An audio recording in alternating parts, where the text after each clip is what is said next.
진짜 솔직히 말하면 너무 부러워요. 왜 한국은 중국하고만 붙으면 강해지는 거예요? 연일 태극 전사들의 승전보가 울려 퍼지는 하루하루. 파리올림픽의 졸속 행정과 각종 사건 사고가 이어지고 있지만 한국을 대표하는 국가대표들의 활약은 그 어느 때보다 눈부신데요. 초반 페이스가 너무 좋아 미처 생각하지도 못한 만 16세 한국 역대 하계올림픽 최연소 금메달리스트까지 등장한 지금 대한민국은 현재 메달 중간 순위에서 최상위권을 경쟁 중입니다. 대한체육회에서는 대회 전 파리올림픽 목표가 금메달 6개로 종합순위 15위 이내를 예상했지만 목표치를 수정했다고 하죠. 아무래도 우리나라가 스스로 대한민국의 저력을 낮게 평가한 것 아닐까 하는데요. 여기 태극전사들의 눈부신 활약을 한국에서 지켜보고 있는 중국 유학생이 메일을 보내왔습니다. 왜 한국은 중국만 만나면 이렇게 되는지 파리올림픽을 지켜보면서 복잡한 심경이라는데요. 대체 무슨 사연일까요? 오늘의 사연 시작합니다. 안녕하세요, 여러분. 제 이름은 샤오메이입니다. 이건 제 본명은 아니에요. 제가 메일을 보내면서 중국에서는 하기 힘든 이야기를 할 예정이라 가명을 사용하기로 했습니다. 제가 다시 중국으로 돌아가야 하니 이 점은 좀 양해를 부탁드려요. 저는 한국의 한 대학교에서 유학 중인 중국인 학생인데요. 요즘 한창 뜨거운 화제인 파리올림픽 관련해서 이런저런 생각들을 이야기해보고 싶어 이렇게 메일을 보내요. 이걸 혹시 중국 사람들도 보게 될까요? 중국인들이 보면 어떤 반응일지 모르겠지만 오늘은 한번 솔직하게 이야기를 나누어 보고 싶습니다. 오늘은 제가 최근에 겪은 경험과 그로 인해 느낀 점들을 솔직하게 나누고 싶습니다. 저는 이번 파리올림픽을 학교 친구들과 함께 보고 있어요. 같은 유학생들도 있고 또 한국인 친구들도 있는데요. 아무래도 한국 TV 중계로 많이 보다 보니 한국 경기를 많이 보게 되더라고요. 그런데 보면서 정말 마음이 복잡했습니다. 특히 여자 양궁 단체전은 보면서 한숨이 절로 나왔어요. 왜 중국이 한국과 붙기만 하면 지는 건지 모르겠습니다. 이번엔 정말 이길 수 있을 거라고 믿었는데 말이죠. 사실 올해 초만 해도 중국 양궁팀의 전망은 밝아 보였습니다. 4월과 5월에 열린 1회차 월드컵에서 우리가 한국을 2번이나 이겼으니까요.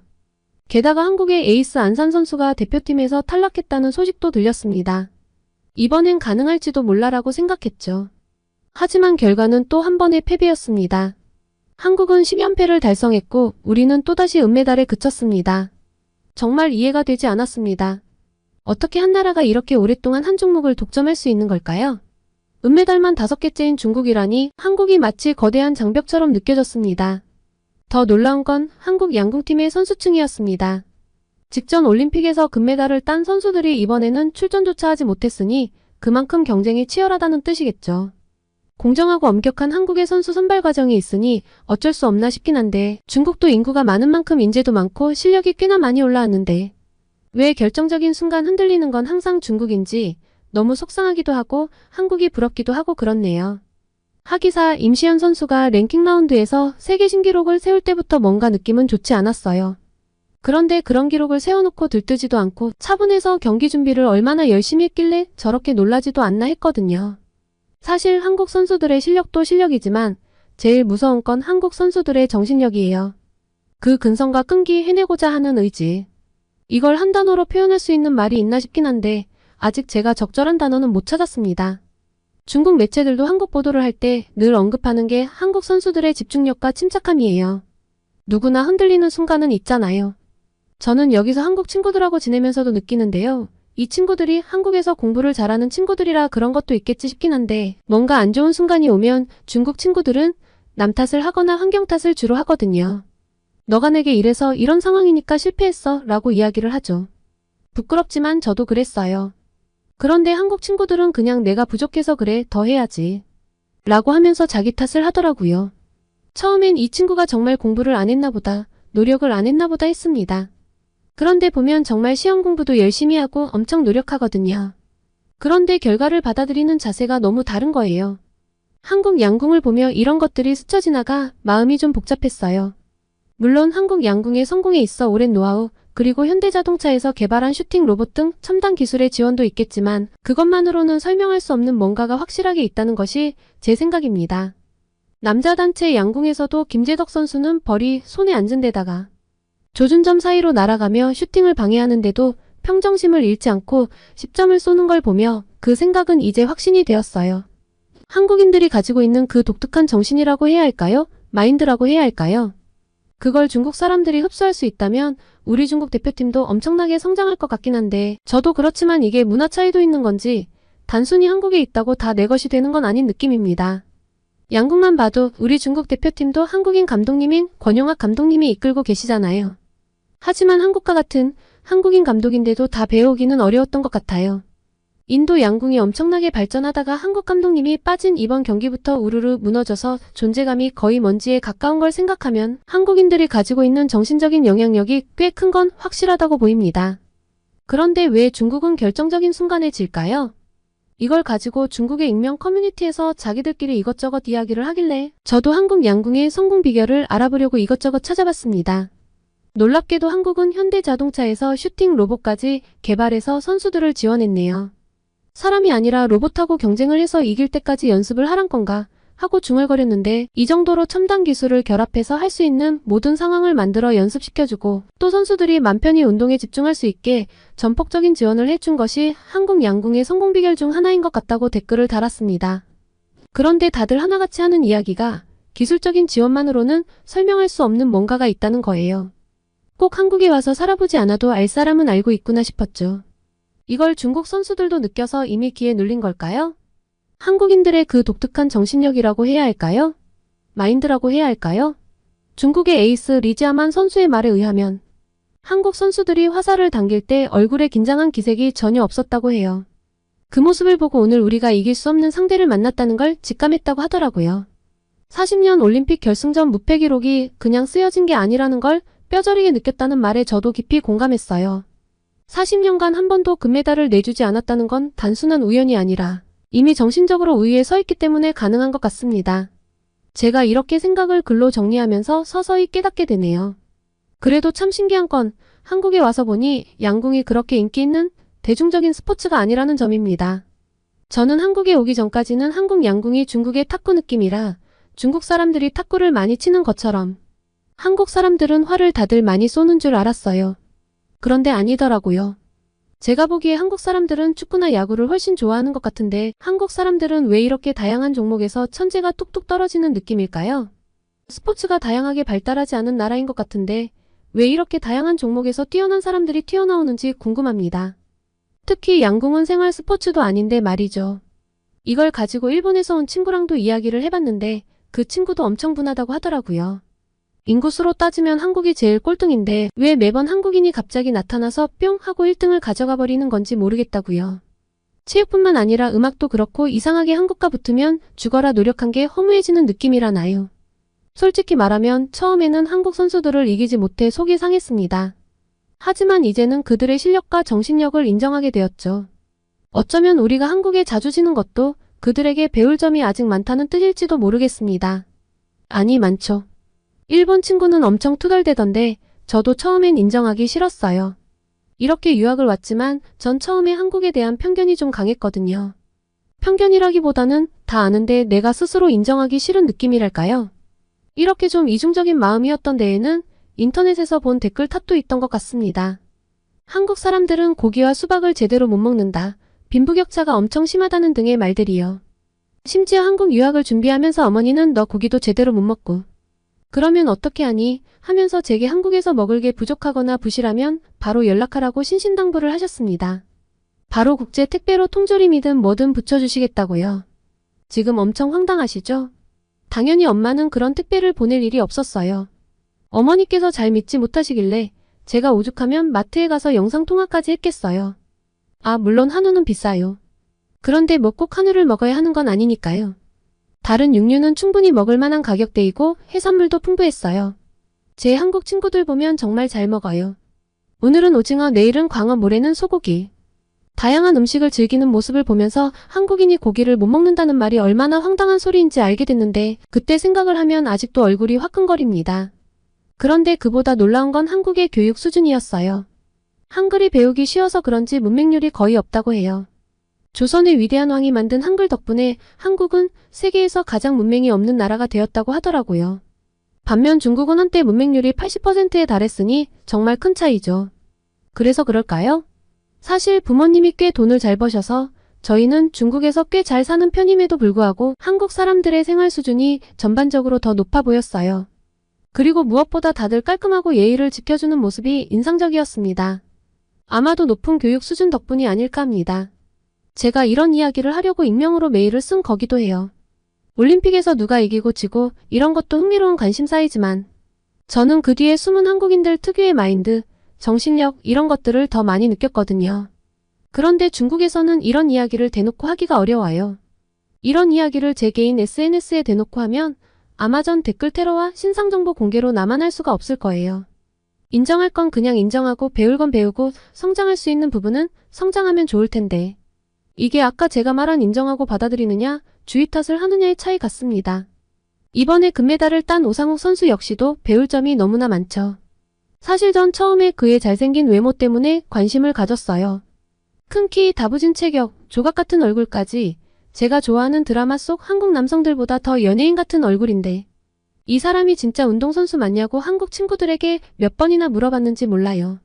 그래서 이번에 오상욱 선수를 엄청 응원하면서 봤거든요.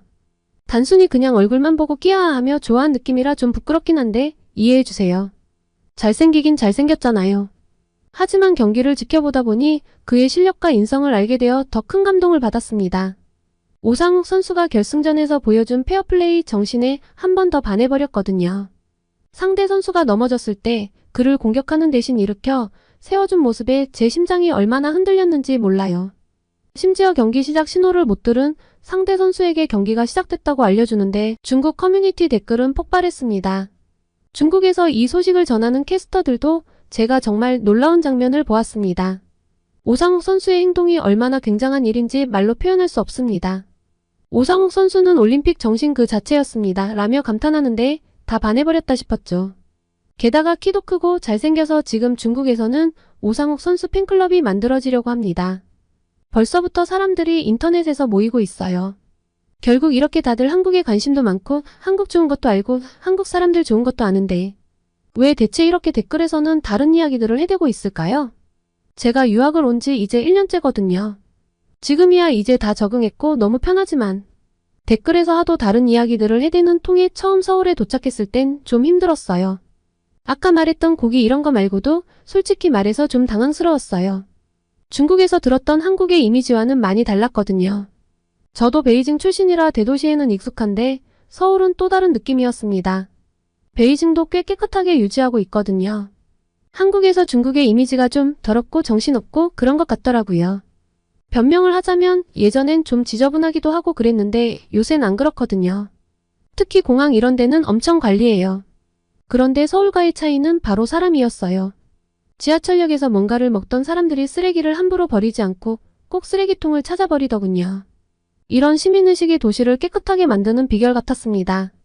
처음에는 아무데나 내다 버리지 않는 그 모습이 얼마나 충격이었는지요.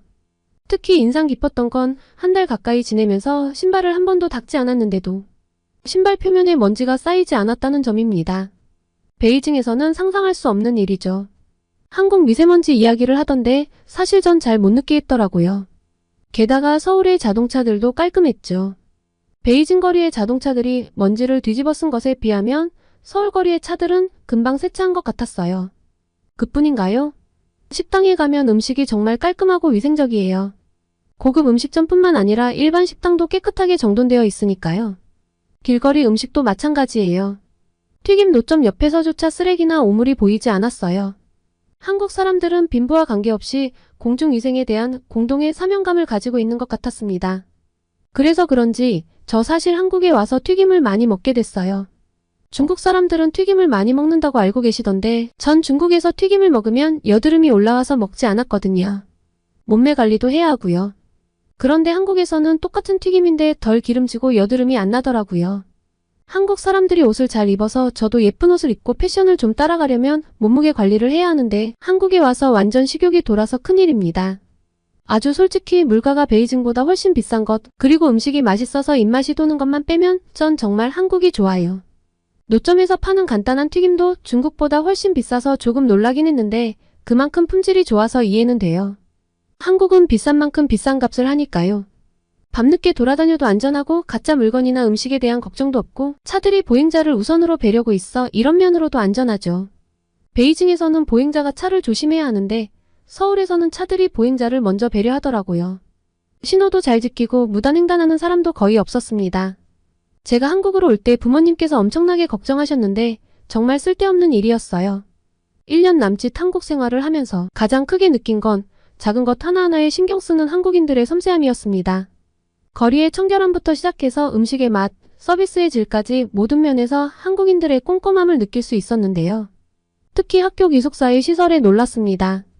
각 건물마다 식당, 스터디룸, 체육관, 독서실, 활동실은 물론이고 의류 세탁, 건조, 다림질 장비까지 갖추고 있었어요. 심지어 인쇄 장비까지 있어서 부족한 게 전혀 없었죠. 더 놀라운 건 시설 관리였어요. 뭔가 고장나면 중국과 달리 처리 속도가 정말 빨랐습니다. 보통 하루도 안 돼서 수리가 완료되더라고요. 공중화장실 문화도 정말 감동이었습니다. 모든 공중화장실에 휴지가 비치되어 있어요. 그것도 무료로요. 중국에서는 상상도 못할 일이죠. 제가 좀 칠칠 맞아서 중국에 제 집에 가면 손수건이 엄청 많거든요.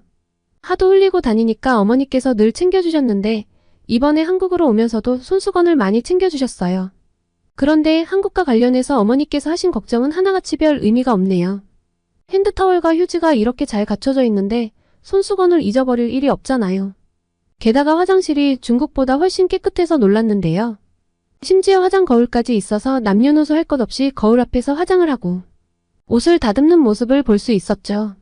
화장실이 깨끗하니까 이렇게 양치도 하고 화장도 고치고 편하게 사용하는구나 싶어서 이건 정말 놀라우면서도 좋았어요. 이런 경험들을 하면서 한국에 대한 제 인식이 많이 바뀌었습니다. 처음에는 좀 질투나는 나라, 알고 보면 문제가 많고 중국에 비해서 뒤처진 부분들이 많은 나라라고 생각했는데 이제는 정말 배울 점이 많은 나라라고 느낍니다.